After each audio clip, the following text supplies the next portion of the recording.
فأنا ناصح لإخواني بالصدع بالحق تبيض وجوههم. السكوت في مسألة الحزبية يضرها، فاصدع بما تؤمر وأعرض عن المشركين.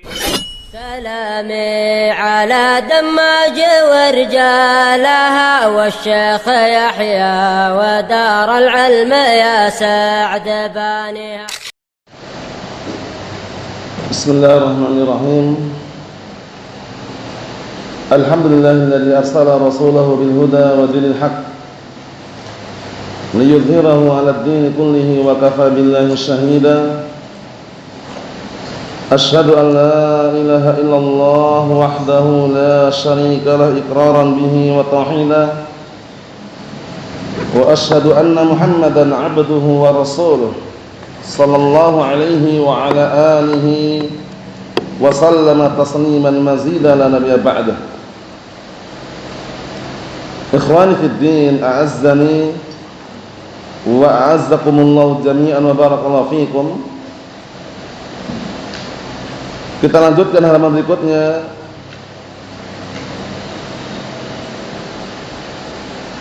yaitu halaman yang ke-113.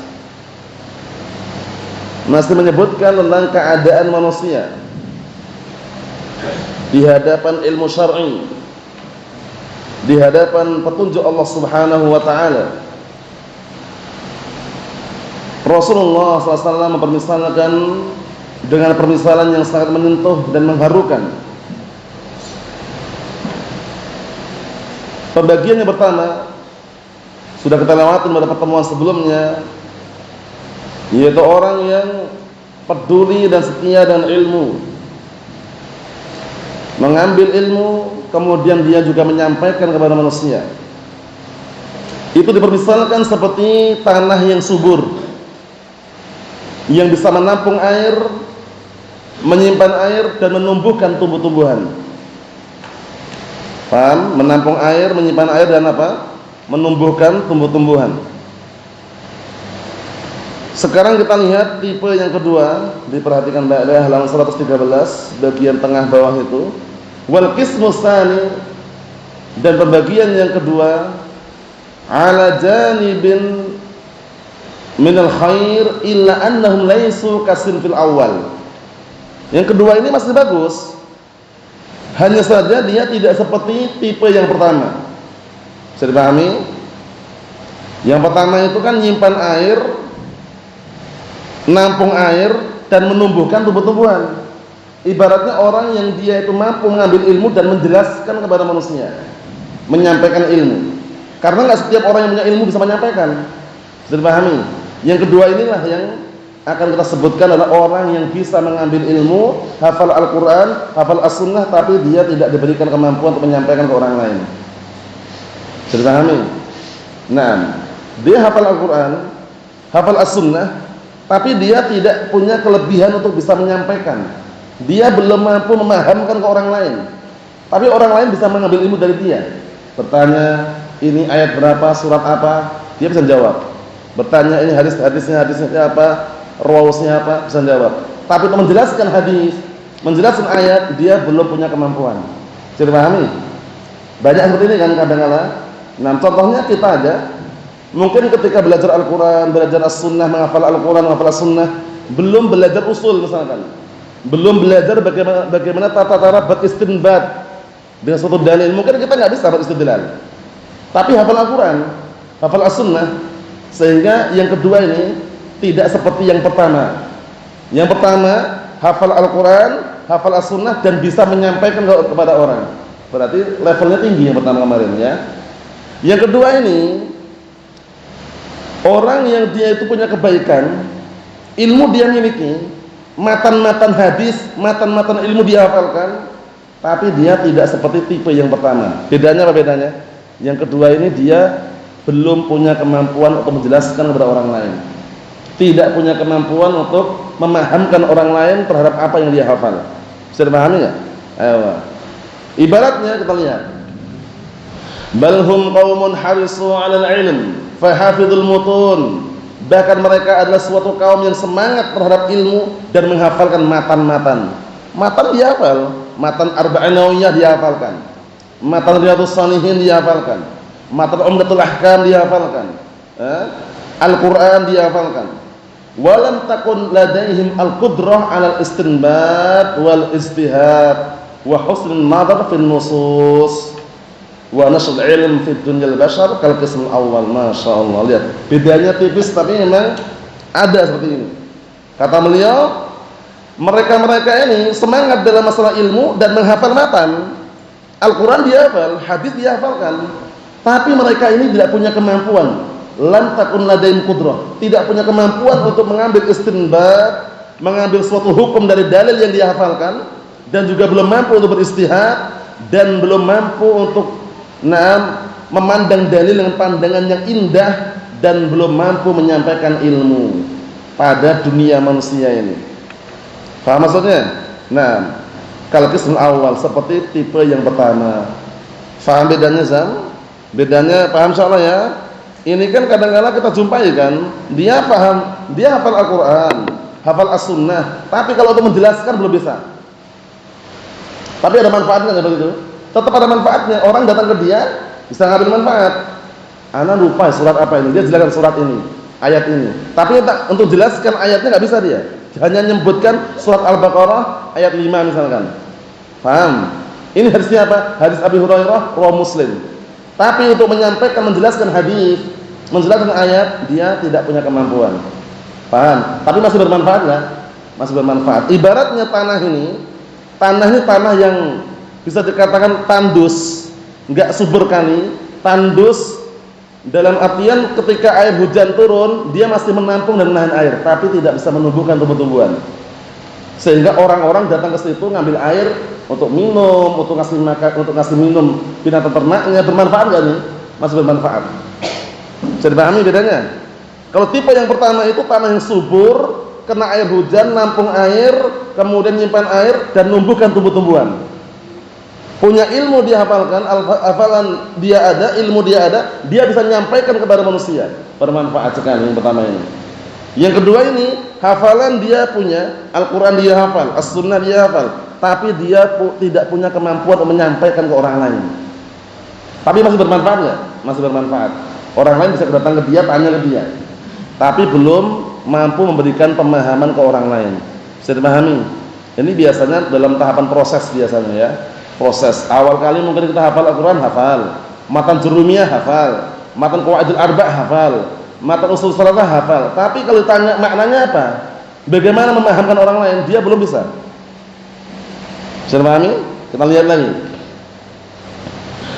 Kata beliau, fahum saru masdara khairin. Mereka-mereka itu menjadi sumber kebaikan. Memang sumbernya, karena nampung air bisa, air mengenang, tertampung, orang ngambil air dari dia gitu loh.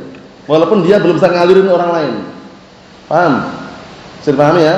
Walaupun dia belum bisa menyampaikan ilmu yang dia miliki kepada orang lain, tapi ilmu dia punya. Mafhum? Masih bermanfaat. Kata beliau, fahum saru masdara ilmin liman akhadha minhum an-nusus al-kitab was-sunnah. Maka mereka ini masih menjadi masdar, sumber kebaikan bagi orang yang mengambil dari mereka dalil Al-Qur'an dan As-Sunnah. Wastata'a an yanshuraha wa an yashrahaha wa an yastanbital ahkam minha. Yang orang yang mengambil dari dia tadi, dia akan mampu menyebarkan ilmunya dan menjelaskannya dan mengambil istinbat hukum-hukum dari orang tersebut. Orang ini enggak mampu, cuman dia punya sumbernya. Bisa dipahami? Makanya sebutkan dalam hadis itu kan rubba hamili, rubba muballighin aw amil sami'. Bisa jadi kadang-kala orang yang disampaikan hadis itu dia lebih paham daripada orang yang dengar langsung hadisnya. Haddatsana fulan dengar langsung dari gurunya, tapi dia enggak paham. Begitu dia menyampaikan ke orang lain, orang yang disampaikan lebih paham. Sudah pahami? Itu bisa ada seperti itu, menunjukkan bahwasannya kapasitas dan juga jenis manusia itu berbeda-beda. Mafhum di dalam mengambil dan juga memahami ilmu syar'i ini. Kita lihat di sini kata beliau barakallahu fikum, hadasin fusani, ini adalah pembagian kelompok yang kedua. Laisu kahaula, mereka tidak seperti mereka yang pertama. Bal hafizul mutun, bahkan mereka yang kedua ini hafal matan-matan min kitabillah wa sunnatin nabi sallallahu alaihi wasallam, hafal matan dari Al-Qur'an dan juga hafal matan dari sunnah Rasulullah sallallahu alaihi wa ala alihi wasallam. Mafhum? Wa na'am wasalimuha bi amanatin ilmiyah, dan mereka pun apa barakallahu menyerahkannya, paham ya, atau menyelamatkannya dengan amanah yang ilmiah. Maksudnya bagaimana? Maksudnya mereka tetap apa? Tetap ada manfaatnya, tidak berkhianat terhadap apa yang mereka hafalkan. La yansibuna ila Allah wa ila Rasulih alaihi wasallam illa ma tayaqqanu sihhatah. Mereka tidak menisbahkan kepada Allah dan Rasulnya kecuali yang mereka yakini itu sahih. Jadi ini orang masih hati-hati juga. Sebagaimana turunnya air hujan seperti itu, ya udah itu yang dia tampung, Dia enggak nambah-nambahin, enggak menyampurin. Paham? Ada orang datang ke dia ngambil air minum, bermanfaat. Orang datang ke dia ngambil air untuk apa? Untuk binatang ternaknya, bermanfaat. Tapi yang menampung air ini dia belum bisa ngalirin ke orang lain. Belum bisa memahamkan ilmunya ke orang lain. Bisa dipahami? Tapi yang mengambil air dari dia, mungkin dia bisa ngalirin ke orang lain. Yang mengambil ilmu dari orang ini bisa memahamkan ke orang lain. Bisa dipahami? Makanya rubba muballighin aw amilas sami'. Terkadang bisa jadi orang yang disampaikan hadis itu dia lebih paham daripada yang mendengar langsung hadisnya dari gurunya. Paham? Ini memungkinkan atau ini? Memungkinkan. Sehingga jangan sombong dengan ilmu yang kita miliki. Kadang-kadang mungkin kita hafal ilmunya tapi enggak paham. Enggak mampu memahamkan orang lain. Kadang-kadang orang lain yang baru sekali mendengar langsung paham, walaupun dia belum menghafalnya. Bisa dipahami? Kita lanjutkan lagi. Wa alaihim yantabiq qaulun Nabi SAW, maka atas mereka-mereka ini terterapkan perkataan Nabi SAW, nadarallahu 'abdan sami'a maqalati hadhihi fahamalaha farubba hamil fikhi fihi ghairu faqih wa rubba hamili al-fiqhi ila man huwa afqahu minhu, masyaallah. Perhatikan, sungguh bercahaya, berseri-seri. Paham ya? Allah Ta'ala membikin bercahaya, membikin berseri-seri hambanya yang dia mendengar maqalati, mendengarkan ucapanku, hadis Rasulullah SAW, kemudian dia mengembannya, membawanya. Paham ya? Nah, mengembannya, membawanya. Farubba hamil fiqhi, terkadang bisa jadi pembawa fikih. Dia punya ilmu fikih, dia bawa. Naam, fi'lan ghairu faqih, dia enggak paham. Hafal Al-Qur'an, hafal As-Sunnah, tapi enggak paham, ada enggak? Ada. Enggak paham tafsirannya, enggak paham syarahnya, ya kan? Nah, wa rubba hamil fiqhi, dan bisa jadi kadang-kadang pembawa ilmu fikih itu, nah, membawa kepada ilaman huwa afqa minhu, kepada orang yang lebih faqih dari dia. Paham ya? Dia menyampaikan hadis kepada orang yang mungkin lebih paham hadis daripada yang menyampaikan. Bisa dipahami? Dia menyampaikan ayat kepada orang lain, mungkin dia tahu ayatnya hanya artinya, tapi enggak tahu tafsirannya. Tapi orang yang dia sampaikan, dia paham tafsirannya. Ini menunjukkan bahwasanya ilmu yang Allah telah berikan kepada manusia itu kapasitasnya terbatas. Sehingga untuk sombong, pamer dengan ilmunya haram. Paham ya? Jangan pernah sombong dan pamer dengan ilmu yang dia miliki. Wa ma utitu minal ilmi illa qalila. Tidaklah kalian diberikan ilmu kecuali berapa? Sedikit. Wa fawqa kulli ilmin alim. Dan di atas orang yang berilmu itu ada yang lebih berilmu lagi. Nabi Musa alaihissalam ketika ditanya oleh salah seorang yang bertanya waktu itu, apakah ada di dunia ini atau di muka bumi ini orang yang lebih berilmu daripada engkau? Sebatas kapasitas ilmu yang beliau miliki, dia mengatakan enggak ada. Ternyata masih ada. Khadir alaihissalam. Berarti menunjukkan di atas orang yang berilmu itu ada yang lebih berilmu lagi. Ada yang berilmu lagi.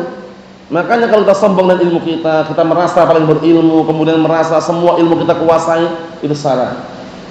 Duduk 1000 tahun saja, itu belum bisa mendapatkan semua ilmu. Apalagi cuma setahun 2 tahun. Tapi karena banyaknya ilmu tersebut, kita memilih ilmu yang paling terbaik terlebih dahulu, yaitu ilmu tauhid, ilmu Al-Quran dan As-Sunnah. Ma hawal ilma jami'an ahadun la walau ma rasahu al-fasanah. Innamal ilmu kabarin zakhirin fattakhid min kulli syai'in ahsanah. Apa kata seorang penyair tadi? Tidaklah ada seorang yang bisa mengambil semua ilmu. Hawa, mencakup, mengambil semua ilmu enggak akan mampu. Paham ya? Walaupun duduk berapa tahun? 1000 tahun, bayangkan. 1000 tahun loh ya. Karena sebutkan juga dalam perkataan sebagian para ulama itu, kita sudah mencurahkan usaha kerasnya untuk mendapatkan ilmu full, dimaksimalkan 100%, bayangkan. Itu pun dapat ilmu hanya sebagiannya. Apalagi kalau cuma 5%. Dia kerahkan tenaganya untuk ilmu hanya 5%, enggak dapat apa-apa. Yang 100% ada dapatnya hanya sebagiannya. Ya kan? Nah, apalagi cuma 5% dia kerahkan untuk ilmu. Mafhum? Nah, menunjukkan bahwasannya barakallahu fikum, ilmu itu ibaratnya seperti lautan yang sangat luas sekali. Maka ambillah dari ilmu yang seluas itu ahsanah yang paling bagusnya, ilmu Al-Qur'an dan As-Sunnah, ilmu tauhid, ilmu syar'i. Yang di sana tidak ada yang namanya basa-basi. Diterapkan, diamalkan penuh jeli dan teliti. Itu ilmu syar'i. Mafhum? Nah, tidak belok ke kanan wala ke kiri. Yang A diamalkan A, yang B diamalkan B. Tidak ada penambahan, tidak ada pengurangan. Itulah sempurnanya agama Islam kita. Agama Islam kita telah sempurna. Dengan apa? Dengan penyempurnaan langsung dari Zat yang Maha Kuasa. Sehingga tidak perlu banyak drama, apalagi sandiwara. Allahul musta'an. Kita lihat sini barakallahu fiikum. Kata beliau, fi hadzal nasi du'a'un lahum bin nadharatil wajh. Masyaallah.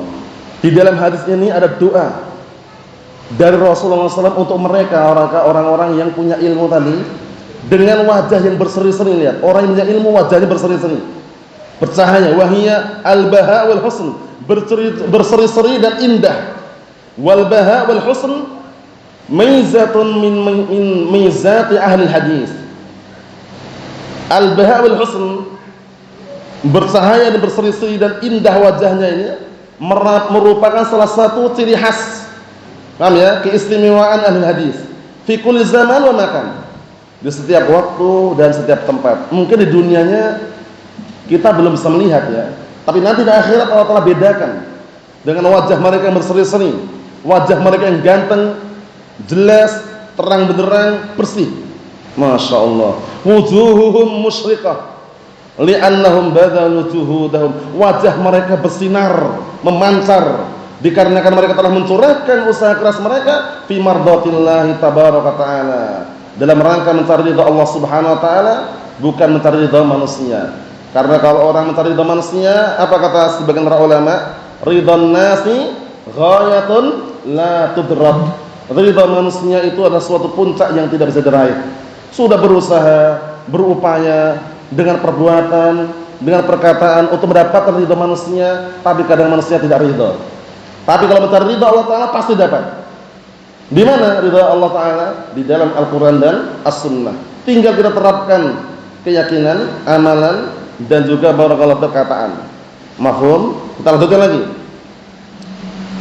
Kata beliau barakallahu fikum, wa taqarrabu ilaihi bi azkal ibadati wa afdhalit ta'ati wa hiya talabul ilmi syar'i. Masyaallah.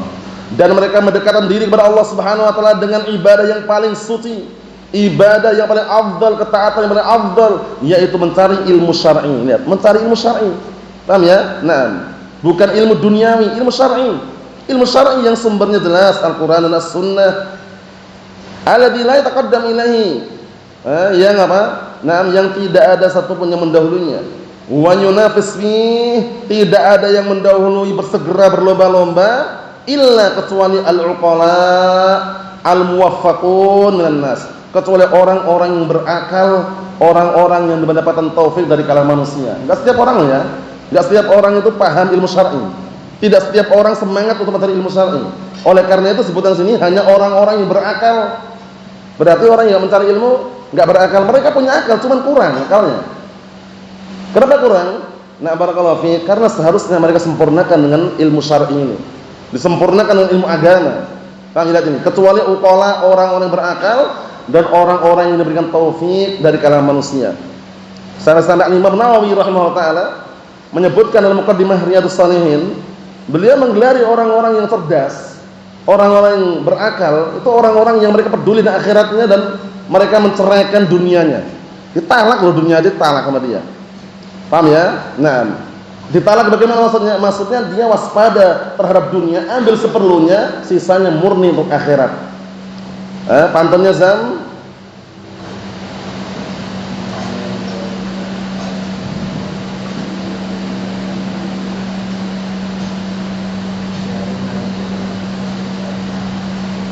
Na'am, ahsanta barakallahu fiik. Di muqaddimah Riyadhus Shalihin bisa dilihat di sana. Al-Imam Nawawi menukilkan ucapan seorang penyair, "Inna lillahi ibadan futana, talaqud dunya wa khaful fitana. Nadharu fiha falamma 'alimu annaha laysat bihayyin watana. Ja'aluha lujjatan wattakhadhu salihal a'mali fiha sufuna." Itu bagus sekali pantunnya itu. Artinya apa? Sesungguhnya Allah Ta'ala itu memiliki hamba-hamba yang cerdas. Cerdas otomatis berakal, ya kan? Bagaimana ciri khas kecerdasan mereka? Talaqud dunya wa khaful fitana. Mentalak dunia, talak, diceraikan dunia. Kenapa kira-kira? Disebabkan karena khawatir terhadap fitnah. Paham ya?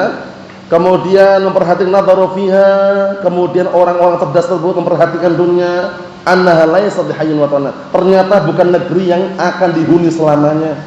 Bukan tanah air yang akan dihuni selamanya. Paham ya? Tapi hanya dihuni sementara. Itu pun banyak orang-orang yang apa? Merasa kecewa dengan apa? Dengan dunia tersebut. Naam. Kemudian barakallahu fiik, ja'aluha lujjatan wattakhadhu, akhirnya mereka menjadikan dunia itu bagaikan lautan, samudra. Samudra kan luas sekali.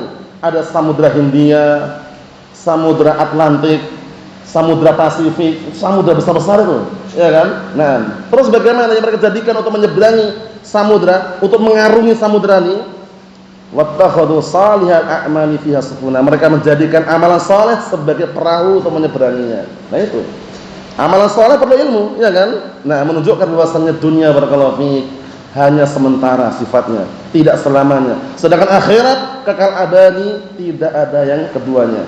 Paham ya? Naam, menunjukkan bahwasannya kalau kita ingin ngejar targetkan akhirat. Paham ya? Penuh dengan apa? Perbuatan taat, meninggalkan maksiat. Nah, akan menjadi jiwa yang punya harga diri dan bermartabat. Harga diri dan bermartabat. Mafhum? Naam. Dari sini barakallahu fiikum, kata beliau, hadi ta'ifatu, apa sebelumnya itu kata beliau, fa hada sinfu aidan ala janibin minal khair azim. Yang kedua ini pun kata beliau, kelompok yang kedua ini pun masih berada di sisi yang penuh dengan kebaikan yang besar. Paham ya? Berada di sisi kebaikan yang azim, walahumul ajr, dan masih mendapatkan pahala. Dia nampung ilmu dia tampung, Al-Qur'an dia hafal, As-Sunnah dia hafal. Cuman dia tidak mampu memahamkan kepada orang. Karena kemampuannya perlu proses, ya kan? Kita dulu mungkin menghafal Al-Qur'an, hafal. Artinya tahu, tapi tafsirannya kadang belum tahu kan tafsirannya kan? Hadis kita hafalkan, artinya tahu. Syarahnya belum tahu. Sehingga perlu tafsiran, perlu syarah tadi untuk memahamkan. Nah, untuk menjadi tipe yang pertama proses. Bisa dipahami enggak? Ya kan? Nah, seperti itu. Kita lihat lagi. Kata beliau, walahumul ajr, mereka memiliki pahala juga. Biqadri ma hafidhu minal mutun, sesuai kadar yang mereka hafal dari matan-matan yang ada. Allati harisu ala jam'iha, yang mereka semangat untuk mengumpulkan apa? Mengumpulkan hafalan-hafalan matan tadi. Disimak itu ya. Wa dhabtiha, dan semangat untuk menguatkan, mengikat hafalan tadi. Imma dhabtus sadrin wa imma dhabtus kitabin. Kecermatan, ketelitian, kekuatan dalam menyimpan tersebut dengan dadanya, hafalan berarti, atau dengan tulisannya. Paham ya? Nah, karena dapat dua kan, dhabtus sadrin, dhabtus kitabin. Cermat teliti dalam bentuk tulisan, cermat teliti dalam bentuk hafalan. Paham ya? Sehingga kapan dia menyampaikan sebagaimana dia ambil dari gurunya. Tidak ada penambahan, tidak ada pengurangan. Beda sedikit tidak pengaruh, kadang-kala kata-kata itu disusun yang berbeda, tapi maknanya sama. Paham ya? Nah, meriwayatkan dengan makna boleh. Itu kalau apa? Kalau hadis. Kalau Al-Qur'an harus sama persis, enggak boleh meriwayatkan dengan makna Al-Qur'an, harus sama persis. Jadi yang qala ya dibaca qala. Jangan dibaca takalama itu kalau Al-Qur'an. Tapi kalau hadis boleh, meriwayatkan hadis dengan makna boleh ya. Kalau jalasa itu dari qa'ada enggak masalah, artinya duduk juga. Tapi kalau Al-Qur'an harus sama persis. Letter lek-lek, nggak boleh diubah-ubah lagi kalau Al-Quran. Tapi kalau hadis boleh diriwayatkan dengan makna. Di hadis misalnya lafadznya idza jalasa, antum ubah idza qa'ada, pakai lafadz qa'ada. Artinya sama, diriwayatkan semakna boleh. Paham ya? Tapi kalau Al-Quran idza ja'akal munafiqun, jangan diganti idza hadaral munafiqun. Nggak boleh. Kalau Al-Quran nggak boleh. Paham ya? Nah, itu bedanya. Mafhum? Naam. Ikhwani fid din, a'azzani wa a'azzakumullah jami'an wa barakallahu fiikum. Jadi kelompok yang kedua ini masih ada kebaikan, masih bisa diharapkan kebaikannya karena dia nampung ilmu, tapi masih kurangnya apa? Belum bisa memahamkan ilmu ke orang lain, belum bisa menyalurkan ilmu ke orang lain. Ibaratnya dia tanah, kena air hujan dia masih nampung air, nyimpan air, tapi dia tidak bisa menumbuhkan tumbuh-tumbuhan dan tidak bisa mengalir sekitarnya. Orang datang ke dia ngambil airnya, orang datang ke dia tanya, ini hadis nomor berapa, rawusnya apa, siapa sahabatnya, dia bisa jawab. Tolong jelaskan, wallah alam. Dia mampu menjelaskan. Kalau tipe yang pertama, level nomor 1 tadi, ilmu dia miliki, pemahaman pun dia punya, sehingga dia bisa memahamkan ke orang lain, lebih bermanfaat lagi. Air dia tampung, air dia simpan, menumbuhkan tumbuh-tumbuhan dan juga rumputan sekitarnya. Itu ibaratnya kemarin ya. Nah, barakallahu fiik, darbul amsal. Jadi kadang-kala Rasulullah SAW itu menyebutkan dengan pemisalan-pemisalan yang bisa mengharukan dan juga bisa menyentuh hati dan bahkan kadang bisa memberikan motivasi. Wallahu a'lam bishawab. Yang kita ambil yang berikutnya pada pertemuan akan datang insyaallah taala. Nasallahu alaihi wasallam. Alhamdulillahirabbil alamin.